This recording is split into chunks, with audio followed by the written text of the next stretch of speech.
fellow drone nerds, thanks for joining us today. My name's Joe Kearns, and today we're going to be going over the newest payload for the M300, the H20N. All right, let's dive in.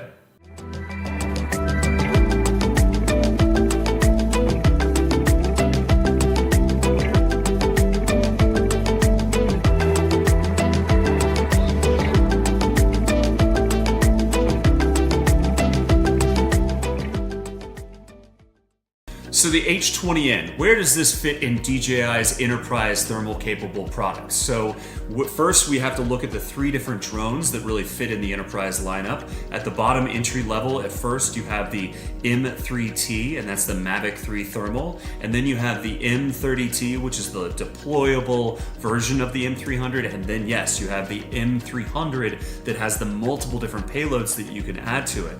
And in the M300, in those payloads, in the thermal products, you have the H20 series. Now the first H20 series is the H20, which is simply just a laser rangefinder wide and an optical zoom. And then you have the H20T, which is the same, but with a thermal capable product on there, which is the 640 by 512 thermal camera on there. And then you have the H20N. To better understand the H20N, it's good to look at the two differences between the H20T and the H20N, as they're very similar, but yet nearly completely different. As you can see, when you're looking at the two different products, you can see that the H20N actually has not one, but two thermal cameras on there. The H20T has one thermal camera at 640 by 512, and the H20N has two, and each of these are 640 by 512. One is going to be the wide lens and one is going to be a telephoto lens with 32 optical zoom. So the H20T has a zoom camera of 20 megapixels and then has a wide camera of 12 megapixels. It then also has a thermal camera of 640 by 512.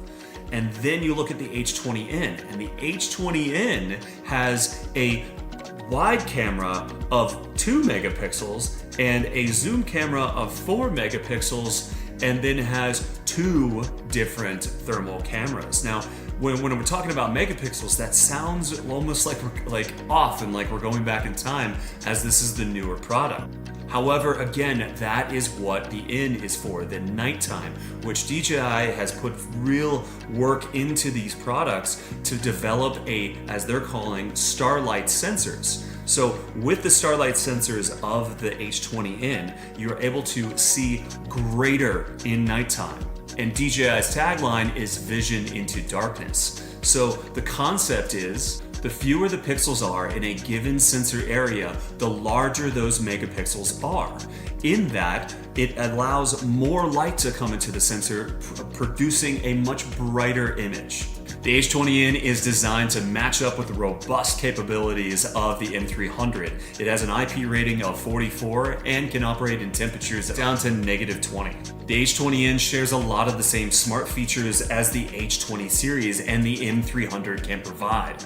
Laser rangefinder, synchronized zoom on the controller, the ability to drop a pin and return, the one-tap panoramic photo, high-res grid photography, and smart scene enhancement. These are just some of the key features that H20N can provide. DJI designed the H20N for public safety and search and rescue. There's lots of use cases for the product, but really that's going to be its bread and butter. The design of those starlight sensors and the dual 640 by 512 thermal sensors, it is wonderful for public safety.